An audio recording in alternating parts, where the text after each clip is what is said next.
Nazdar poľovníčky a poľovníci. U nás na predajni máme momentálne novinky od značky Tetra Arms. Poďme si ich spolu pozrieť a predstaviť si ich.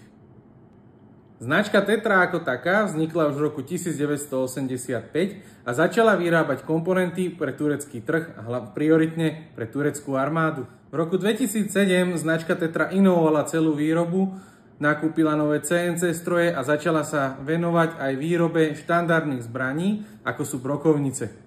Prvý model brokovnice Tetra vyšiel na trh v roku 2020 a bol to brokový automat. My sa ale momentálne teraz spolu pozrieme na štandardné brokovnice od tejto značky. Klasické lovecké brokovnice sa vyrábajú v dvoch dĺžkach hlavní 71 a 76 cm.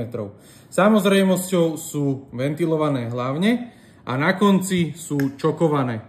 Výhoda čokov je tá, že tam pasujú aj čoky od značky Beretta. V neposlednom rade si ukážeme štandardnú poistku a selektor hlavní, kde si vlastne prepíname vrchnú a spodnú hlaveň. Za mňa je jeden z najvydarenejších modelov, konkrétne tento, ktorý momentálne držím v rukách. Nebol prioritne alebo primárne určený pre poľovnícky trh, ale ja by som si ho vedel predstaviť pri spoločných poľovačkách, poprípade dohľadávkach.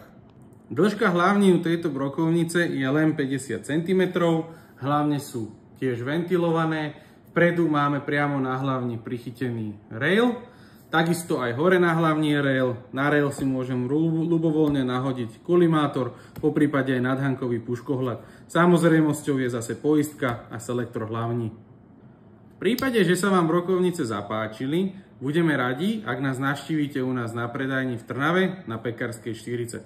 Ešte taká pikoška, brokovnice sú v cenovej relácii do 900 €.